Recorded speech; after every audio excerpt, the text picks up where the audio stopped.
નમસ્કાર વિદ્યાર્થી મિત્રો, હવે આપણે ડૉક્ટર આંબેડકર પાઠમાં આગળ અભ્યાસ કરીશું. સમાજની કેટલીક જ્ઞાતિની જેમ જ સ્ત્રીઓની સ્થિતિ દયનીય હતી. એટલે સમાજના જે ઊંચ નીચના જે રીતિ રિવાજો હતા, જ્ઞાતિ હતી, તેને જેવી જ સ્થિતિ સમાજના બધા વર્ગની સ્ત્રીઓની હતી, દયાજનક હતી.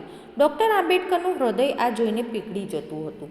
એટલે ડૉક્ટર આંબેડકર જ્યારે આ બધું જોતા હતા ત્યારે તેમનું હૃદય છે આ બધું જોઈ અને ખરેખર લાગણીશીલ થઈ જતું હતું.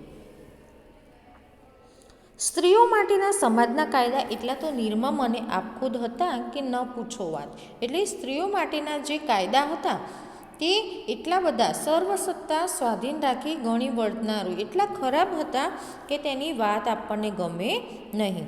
ડૉક્ટર બાબા સાહેબ આંબેડકરે સ્ત્રીઓને પણ શિક્ષણ પ્રત્યે અભિમુખ કરી બાળ લગ્નનો વિરોધ કર્યો હતો. હવે ડૉક્ટર બાબા સાહેબ આંબેડકરે શું કર્યું કે સ્ત્રીઓ માટે પણ ઘણા બધા કાર્યો કર્યા છે. તો તેમણે શું કર્યું કે તે સમાજમાં તે વખતે સ્ત્રીઓ અભ્યાસ નહોતી કરી શકતી, તો તેમને શિક્ષણ લઈ શકે તે માટે તેમને અભિમુખ કરવામાં આવી. સાથે સાથે સ્ત્રી બાળ લગ્નનો વિરોધ એટલે નાની ઉંમરમાં જે લગ્ન કરવામાં આવતા હતા તેનો વિરોધ કર્યો. વિધવા વિવાહનું સમર્થન કર્યું. એટલે કોઈ પણ વિધવા હોય છે તે બીજી વખત લગ્ન કરી શકે તે માટે પણ સમર્થન કર્યું. સ્ત્રીઓને પણ તેમના વારસા હક મળવો જ જોઈએ. એટલે સ્ત્રીઓને છે તેમને તેમના પિતાના વારસામાંથી તેમનો હક મળવો જોઈએ તેઓ આગ્રહ સેવનાર પણ અલબત્ત બાબા સાહેબ જ હતા. બાબા સાહેબનું એક સૂત્ર ગાંઠી બાંધવા જેવું છે: શિક્ષિત બનો, સંઘર્ષ કરો અને સંગઠિત બનો. એટલે શિક્ષણ મેળવો, કોઈ પણ પરિસ્થિતિ છે સામાજિક રીતે તેનું સંઘર્ષ કરો અને સંગઠિત બનો. તેઓ સમાજને સમાજનું આભૂષણ લેખાવતા. એટલે તેઓ સ્ત્રીને શું કે સમાજનું એક આભૂષણ છે, એક દાગીનો છે, તેઓ તેમને આભૂષણ એટલે ઘરેણું છે તે ગણતા હતા. સ્વતંત્ર ભારતમાં કાયદા પ્રધાન બનેલા બાબા સાહેબે ભારતીય સંવિધાનમાં પણ લિંગભેદ નષ્ટ કરીને નારીનું ગૌરવપ્રદ સ્થાન અપાવ્યું છે. એટલે સ્વતંત્ર ભારતના જે કાયદા પ્રધાન છે, બંધારણના ઘડવૈયા છે ડૉક્ટર બાબા સાહેબ આંબેડકર, તેમણે ભારતીય સંવિધાનમાં એટલે ભારતનું જે બંધારણ છે તેમાં પણ લિંગભેદ એટલે સ્ત્રી અને પુરુષમાં જે ભેદ છે તે નાબૂદ કરીને સ્ત્રીઓને સમાજમાં સારું સ્થાન અપાવ્યું છે. સ્ત્રીને શિક્ષણ મેળવવાનો, સત્તા સ્થાને પહોંચવાનો, વિવાહ વિચ્છેદનો, પિતાની મિલકતમાં ભાગ મેળવવાનો અને પુનઃલગ્નનો અધિકાર પણ અપાવ્યો. એટલે સ્ત્રીઓ માટે પણ શિક્ષણ મેળવવાનો, સત્તા સ્થાને એટલે કોઈ પણ સારા સ્થાને પહોંચવાનો, વિવાહ એટલે વિવાહ વિચ્છેદનો અને પોતાના પિતાની મિલકતમાં ભાગ મેળવવાનો તથા ફરીથી લગ્ન કરવાનો અધિકાર બાબા સાહેબે અપાવ્યો.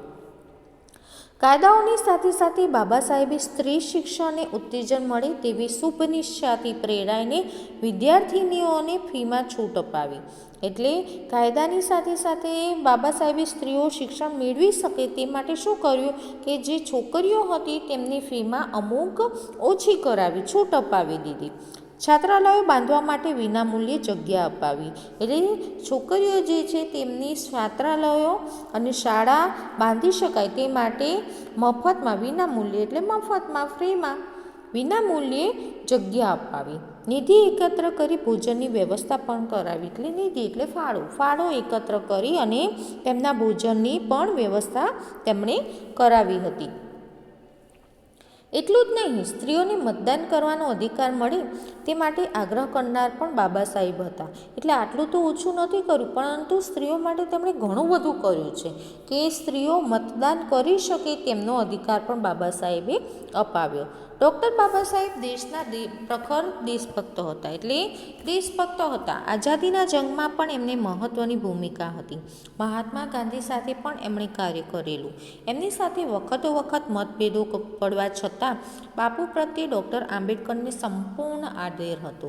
ડૉક્ટર આંબેડકર બાબા સાહેબ કેવળ રાજકીય આઝાદી જ નહોતા જંગતા, એટલે જે ડૉક્ટર આંબેડકર છે એ ફક્ત આઝાદી આપણા દેશમાં મળે તેવું નહોતો ઈચ્છતા, પરંતુ ખરેખર આર્થિક, સામાજિક અને શૈક્ષણિક રીતે દેશના બધા જ લોકો આઝાદ થઈ જાય, આઝાદી પોતે સ્વતંત્ર રીતે રહી શકે તેવું તેઓ ઈચ્છતા હતા. વિચાર પુરુષ ડૉક્ટર બાબા સાહેબના જીવન પર સર્વાધિક પ્રભાવ બુદ્ધ, કબીર અને જ્યોતિબા ફૂલેનો હતો. એટલે તેમના જે જીવનમાં જે સારા વિચારો છે, લોકોનો ઉદ્ધાર કરવાનો, વિકાસ કરવાના જે વિચારો છે તે તેમના જીવનમાં ક્યાંથી આવ્યા? તો તેનો પ્રભાવ જે બુદ્ધ છે, કબીર, સંત કબીર છે અને જ્યોતિબા ફૂલેનો તેમના વિચારોનો તેમના ઉપર ખૂબ જ પ્રભાવ હતો. બંધારણના ઘડવૈયા ડૉક્ટર બાબા સાહેબે મૂકનાયક ઉપરાંત બહિષ્કૃત ભારત, જનતા, પ્રબુદ્ધ ભારત જેવા સમાચાર પત્રો પણ ચલાવ્યા. પોતાના વિચારો એમણે કેટલાક અંગ્રેજી પુસ્તકમાં પણ પ્રકટ કર્યા. એટલે તેમના વિચારો ભારતના જે હિન્દી અને માતૃભાષામાં તો તેમણે પ્રકટ કર્યા જ છે, પરંતુ અંગ્રેજી ભાષામાં ધ પ્રોબ્લેમ ઓફ રૂપી, એટલે પૈસા ન હોય તો કેટલી મુશ્કેલી આવે છે, અને બુદ્ધ એન્ડ હિઝ ધમ્મ, એટલે બુદ્ધ અને તેમના વિચારો, આ બંને પુસ્તકો તેમણે અંગ્રેજીમાં રજૂ કર્યા. આવા મહાન દેશભક્ત, દલિત અને વંચિતોના ઉદ્ધારક, ગરીબોના બેલી, સ્ત્રીઓના પક્ષધર ડૉક્ટર બાબા સાહેબનું દેહાવસાન એટલે તેમનું અવસાન 6 ડિસેમ્બર 1956માં થયું હતું. પરંતુ પોતાના વિચારોથી તેઓ આજે પણ આપણી સાથે છે. એટલે ભલે તેમનું અવસાન 1956માં થયું હતું, પણ તેમના જે મહાન વિચારો છે, તેમણે સમાજમાં વિકાસ માટે જે બધું કાર્યો કર્યા છે તે હંમેશા આપણે યાદ રાખીએ છીએ. ભારત માતાના આ સાચા રત્નને ઈસવીસન 1990માં આપણા દેશે મરણોત્તર ભારત રત્નના ઇલકાબથી નવાજ્યા હતા. એટલે મરણોત્તર એટલે મૃત્યુ પછી, કોઈ પણ વ્યક્તિના મૃત્યુ પછી જે ભારત રત્ન ઇલકાબ એટલે શું વિદ્યાર્થી મિત્રો? માન બતાવવા માટે સરકાર તરફથી જે સન્માન આપવામાં આવે છે તે તેમને ક્યારે આપવામાં આવ્યું? ભારત સરકાર દ્વારા ઈસવીસન 1990માં. ભારત રત્ન અને બંધારણના ઘડવૈયા ડૉક્ટર ભીમરાવ આંબેડકરને હૃદયપૂર્વક વંદન.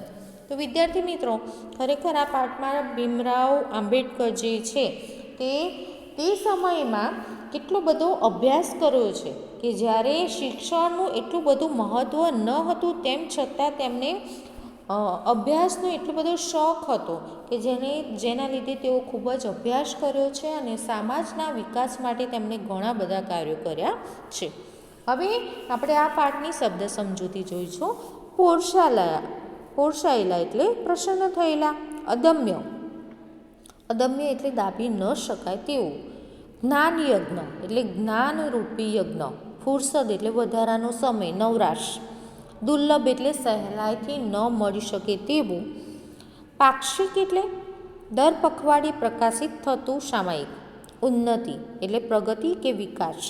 આભૂષણ એટલે ઘરેણું. નિધિ એટલે ફાળો. અને પરિનિર્વાણ એટલે અવસાન. ઇલકાબ એટલે કોઈ પણ માન બતાવવા માટે સરકાર તરફથી આપવામાં આવતું સન્માન કે ચંદ્રક. મરણોત્તર એટલે મૃત્યુ પછી આપવામાં આવતું. અને ગુરુમંત્ર એટલે ગુરુ દ્વારા અપાતો મંત્ર. રૂઢિપ્રયોગો.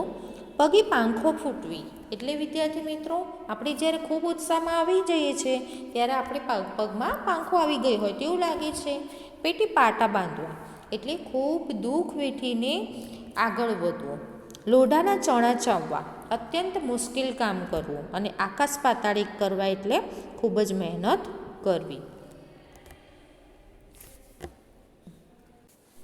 હવે ભાષા સજ્જતા વિદ્યાર્થી મિત્રો, કે નીચેના શબ્દો વાંચો. છોકરી, દાસી, રાણી, કૂતરી, ચકલી, વાંસળી અને છત્રી વગેરે. 2 નંબર, મોરલો, છોકરો, ઘોડો, વાંદરો, પંખો, ઘડો, ખાટલો. અને 3, છોકરું, કૂતરું, આંગણું, બારણું, રમકડું વગેરે. તો આ વિવિધ શબ્દો આપણને શું સમજાવે છે? તો ઉપરના નંબર 1માં જેમાં જે શબ્દમાં ઈ પ્રત્યય લાગેલો છે, જે શબ્દોની પાછળ મોટે ભાગે ઈ એટલે રસ્વઈ કે દીર્ઘઈ હોય છે તેને શું કહેવામાં આવે છે? સ્ત્રીલિંગ. તેને સ્ત્રીલિંગ તરીકે ઓળખવામાં આવે છે. ઉદાહરણ તરીકે છોકરી, રાણી વગેરે. હવે 2 નંબરમાં જે શબ્દોને ઓ પ્રત્યય એટલે જે શબ્દોની પાછળ ઓ પ્રત્યય લાગેલો છે કે જે બોલવામાં મોરલો, છોકરો ઓ આપણને લાગે છે તેની શું કહેવામાં આવે છે? પુલ્લિંગ કહેવામાં આવે છે. જ્યારે 3 નંબરના જે શબ્દો છે તેમાં ઉ પ્રત્યય લાગેલો છે એટલે જે શબ્દોની પાછળ ઉ પ્રત્યય બોલાતો હોય તેને શું કહેવામાં આવે છે? નપુંસકલિંગ કહેવામાં આવે છે. ઉદાહરણ તરીકે છોકરું, આંગણું, બારણું, રમકડું વગેરે. હવે યાદ રાખો કે શબ્દમાં લિંગને ઓળખવા માટે કેવી, કેવો, કે કેવું જેવા પ્રશ્ન પૂછવાથી લિંગ વિશે સરળતાથી જાણી શકાય છે. ઉદાહરણ તરીકે જો જોઈએ તો ચકલી કેવી તો તે સ્ત્રીલિંગ કહેવાય છે. કેવી એટલે તેમાં પ્રત્યય કયો આવ્યો વિદ્યાર્થી મિત્રો? ઈ. હવે ઘોડો કેવો તો તે પુલ્લિંગ કહેવાય. હવે આપણને કેવી રીતે ખબર પડી કે તે પુલ્લિંગ છે? તો આપણે પુલ્લિંગમાં શું સમજ્યા કે જે શબ્દની પાછળ ઓ પ્રત્યય લાગે છે તે પુલ્લિંગ હોય છે. જ્યારે કેવું તો કેવું એટલે કૂતરું કેવું તો તે નપુંસકલિંગ એટલે જે શબ્દની પાછળ ઉ પ્રત્યય લાગે છે તે કેવું.